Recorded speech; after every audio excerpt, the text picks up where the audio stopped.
और खूब जानना, ये ज्ञान योग नहीं, ये तो बुद्धि योग है।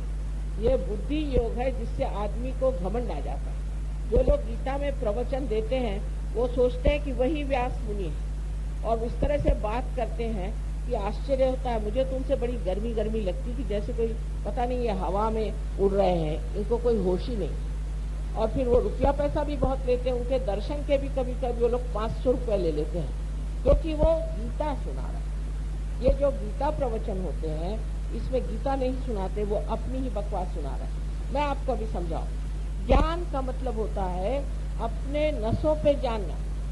ज्ञ, ज्ञ शब्द जो है या ज्ञान शब्द, ज्ञ शब्द जो है, ज्ञ या ज्ञ दो शब्द एक ही जगह से कहा जाता है। उत्तर में जिसे आप ज्ञ कहते हैं, ज्ञ कहते हैं, वो दक्षिण में उसे ज्ञ कहते हैं। तो ज्ञान ज्ञान दोनों एक ही चीज है।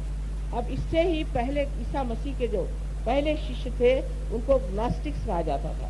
ग्नोस्टिक्स माने जिन्होंने जाना, जिसे बुद्ध कहते हैं। बुद्ध माने जिसने जाना, जिसे वली कहते हैं, जिसने जाना। जिसने जाना माने कोई बुद्धि से थोड़ी ना जाना है। ये लोग कोई कॉलेज गए थे, यूनिवर्सिटी गए थे, स्कूल गए थे।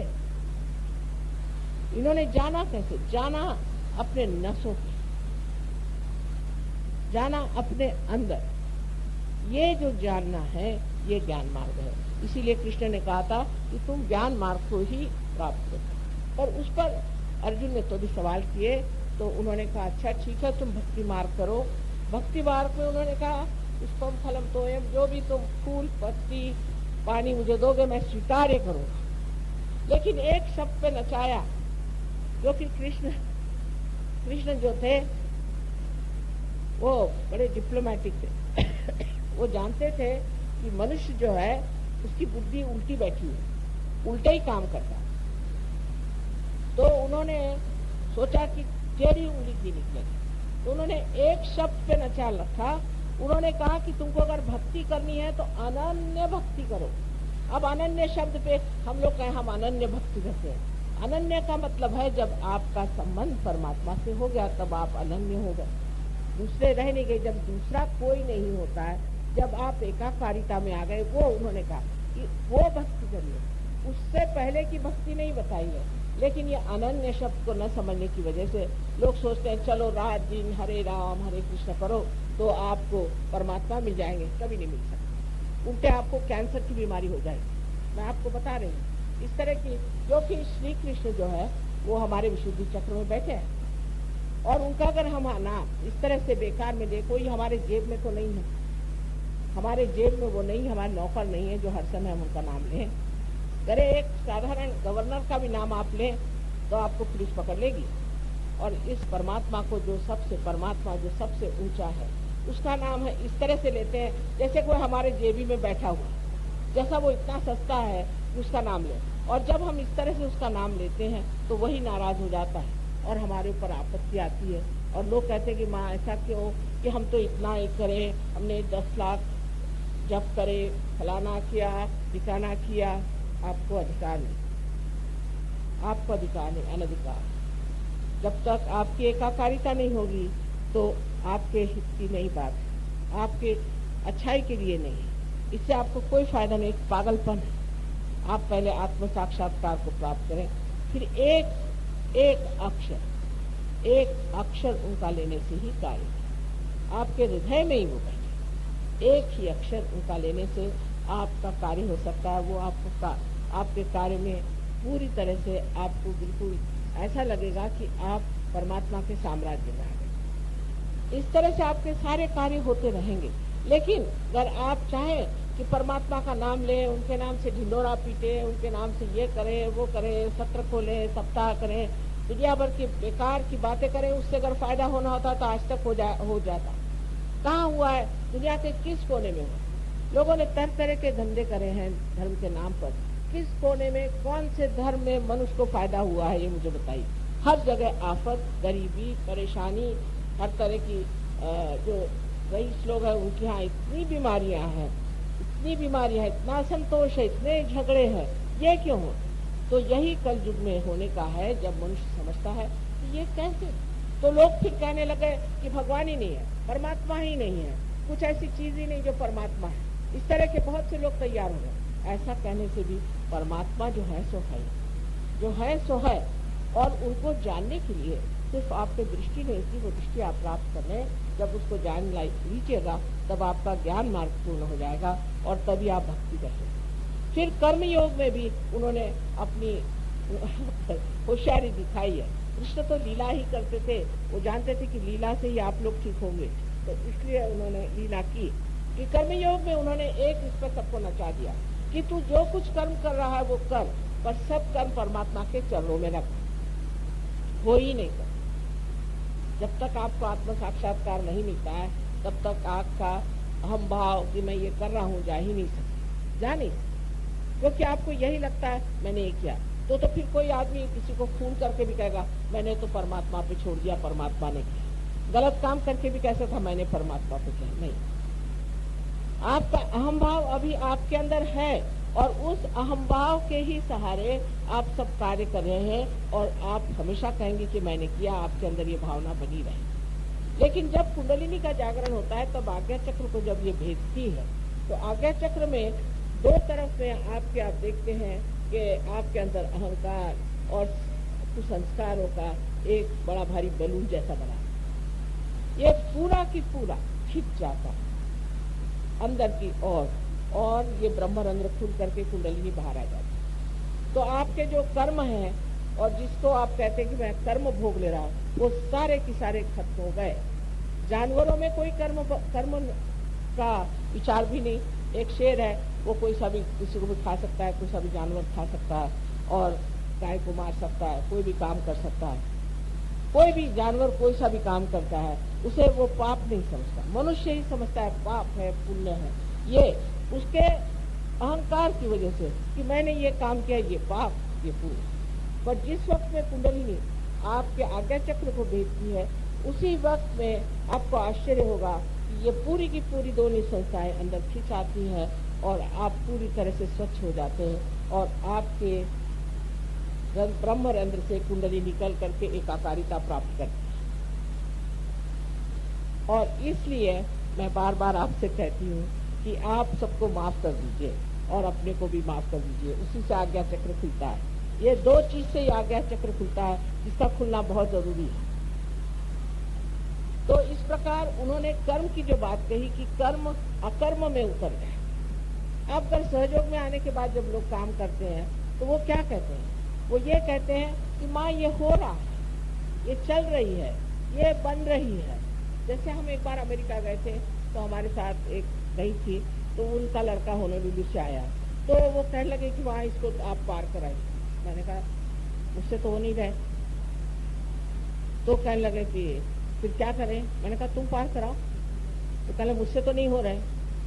तो मैंने कहा इसमें झूठा सर्टिफिकेट तो दे नहीं सकते बेटा, इसमें झूठा सर्टिफिकेट तो नहीं हो सकता, होना पड़ता। सहयोग में आपको पार होना पड़ता और उससे आगे भी आपको बनना पड़ता है। ये नहीं कि आप सर पे तमगा लगा के घूमे कि हम सहयोगी हैं, हम विश्व निर्मल धर्म के एक अनुयायी हैं, कुछ नहीं। ना हमारे यहाँ मेंबरशिप है, नहीं कुछ नहीं है। आपको बनना पड़ता है। जैसे एक बीज को पेड़ बनना है, ऐसे ही आपको भी एक वृक्ष बनना है। आप अपने ऊपर तमगे लगाकर घूम नहीं सकते कि मैं ये हूँ, मैं वो हूँ, मैं सहयोगी हूँ, मैंने ये प्राप्त किया।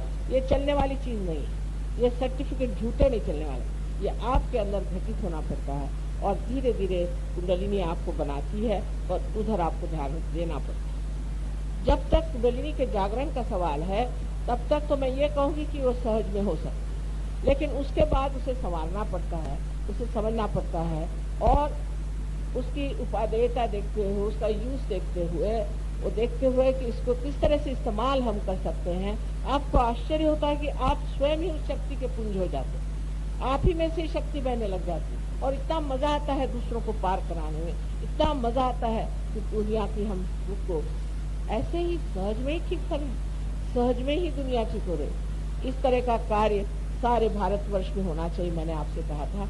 लेकिन सबसे अधिक ये तो मैं कहूँगी दिल्ली शहर में होना चाहिए, क्योंकि दिल्ली तो राजधानी है ना भारतवर्ष की। और यहाँ होता क्या, झगड़े किसी और तो मैंने कुछ देखा नहीं। हर बार दिल्ली के बारे में अखबार पूछो तो ये नजर आता कि ये झगड़ा कर रहे हैं, वो झगड़ा कर रहे हैं। धर्म के नाम पे झगड़ा करना भी महा बेवकूफी की बात है। अरे धर्म कभी झगड़ा नहीं सिखा सकता ना। परमात्मा तो रहमत रहीम, परमात्मा तो सारे आपके दया के सागर है, उनके आश्रय में रहने वाले कैसे झगड़ा कर। अब सहयोग में हर तरह के लोग हैं, हर जाति के, मुसलमान, हिंदू, क्रिश्चियन, हर तरह के लोग हैं, और हर लोग इतने आपस में प्रेम से रहते हैं, ये विचार ही नहीं रहता। क्योंकि जिस एक तत्व को पा लिया और उस तत्व से प्लावित हो गए, और जब उसके आनंद में रंग गए, फिर ये अनेक और ये जो बेकार के फर्क है खत्म हो जाते हैं, और आपको ऐसा लगता है कि मैं इस विराट के अंग प्रत्यंग में एक छोटा सा एक सेल हूँ, या ऐसा कहिए कि इस बड़े विशाल सागर में मैं एक बिंदु मात्र हूँ। लेकिन वो बिंदु भी खो गया, और वो बिंदु खो करके और अब एकाकारिता आ गई है, और मैं सागर ही हूँ। ये चीज हो जाने पर ही आप जानेंगे कि आज तक जो आपने मेहनत करी है वो सफलीभूत हो गई। अब लौट कर जब आप जाएंगे तो आप समझेंगे कि क्या अच्छा है, क्या बुरा है, किस चीज का फायदा हुआ, किस चीज का नहीं। और आप आश्चर्य करेंगे कि परदेश में जहाँ पर कि लोगों ने परमात्मा का नाम ही छोड़ दिया, और रशिया जैसा देश जहाँ की वो भगवान को मानते ही नहीं थे, वहाँ हजारों लोग सहयोग में आ गए। वहाँ की गवर्नमेंट ने भी सहयोग को मान लिया, यहाँ तक कि उनके मिनिस्टरों ने तक मान लिया है। पर अपने यहाँ जो हम लोग इतना धर्म करते हैं, हमारी खोपड़ी में बात नहीं जाती, क्योंकि कुछ न कुछ अजीब सी चीज सर पे बैठी हुई है, तो अच्छी बात नहीं। अब ये आपके लाभ की बात है, आपके अपनी शक्ति की बात है, आपके अपने उत्थान की बात है, और सारे विश्व के कल्याण की बात है।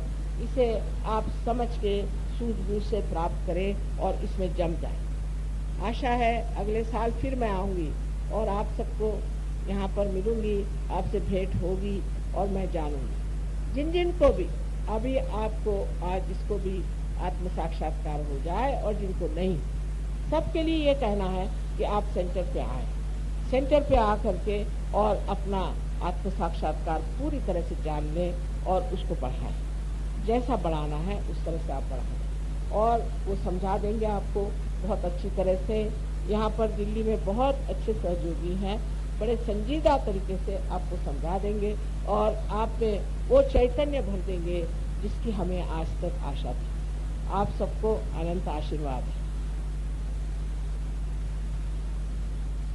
किसी ने अपने बेटे के लिए पूछा था, तो यही कहना है कि बेटे का अपना फोटो आश्रम में भेज दीजिए, बाद में मैं इस पर विचार करूँगी। और भी कोई समस्याएं हो तो लिख करके आश्रम में भेज दीजिए। अब तो आप परमात्मा के साम्राज्य में आ गए हैं, तो ये तो अब हमारा कर्तव्य हो जाता है कि आपकी सब परेशानियां, दुविधाएं ठीक करें। लेकिन सबसे बड़ी चीज है कि अपने को आत्म साक्षात्कारी बना करके आप स्वयं ही अपने प्रश्न ठीक कर सकते हैं। क्योंकि जिस पानी में आप डूब रहे थे उस पानी से आप उठ गए, अब आप नाव में आ गए, उसको आप देख रहे हैं। अब अगर आप तैराक हो जाए तो उसी पानी में कूद करके आप हजारों को बचा सकते हैं। यही एक बड़ी भारी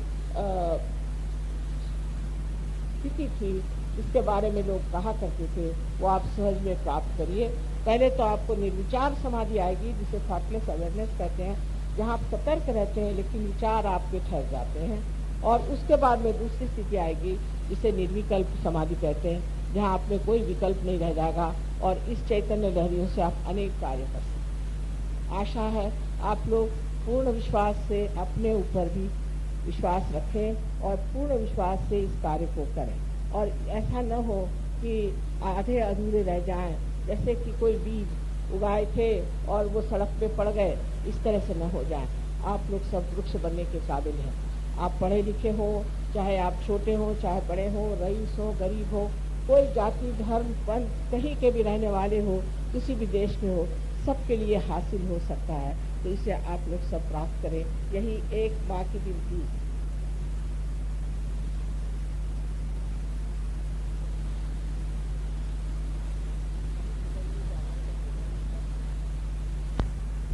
Okay. जागो कुंडलिनी माँ, करो सके कृपा। सहस्रार में आके, सहस्रार में आके छू ही लेंगे वो आसमां।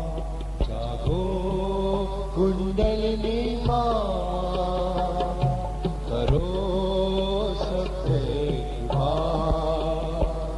जागो कुंडलिनी माँ, करो